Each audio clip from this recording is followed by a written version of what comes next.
आज मैंने सब अपने मोथा के कैंडिडेट्स से मुलाकात की। सबसे आज मैं मिला और हमारा बात भी हुआ।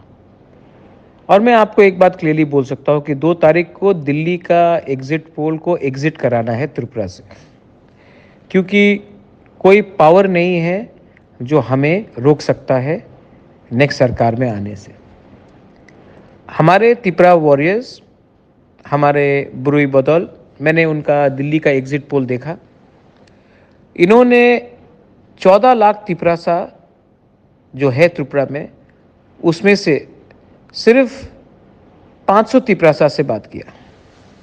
सिर्फ 500 लोग से बात करके उन्होंने हमारा 14 लाख तिपरासा को एक मतलब कि उसका ओपिनियन लिया। उस 500 तिपरासा से उन्होंने सिर्फ 200 महिला से बात किया। 200 औरत और 300 पुरुष जो हमारे तिपरासा कम्युनिटी से है, उससे अगरतला में बैठकर आपने पूरा ओपिनियन पोल बनाया कि हम लोगों को इतना कम सीट मिलेगा। 2 तारीख को हम सब जानते हैं किसने किसको वोट किया।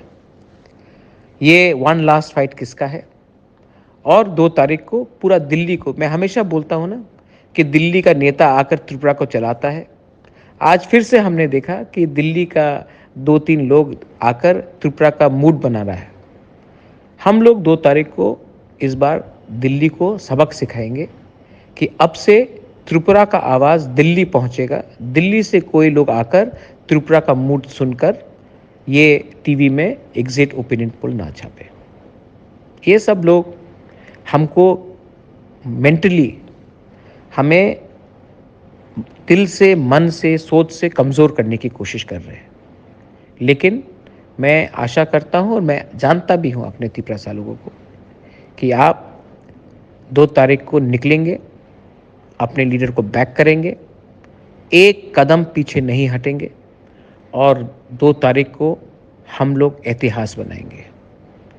जीतेंगे तो जीतेंगे, हारेंगे तो हारेंगे, लेकिन इस बार ये सब लोगों को गलती साबित करके दिखाएंगे हम लोग। ये आपका बुबागरा बोल रहा है। मैं आपको प्यार करता हूँ और आप मुझे प्यार करते हैं और मैं जानता हूँ कि आप सब ने वोट किया है। कोई बाहर का आदमी का औकात नहीं है आपको दिखाने के लिए कि आपने वोट नहीं किया। थानसा long live, Tipra Motha long live, तिपरासा लॉन्ग लिव। हम भाई।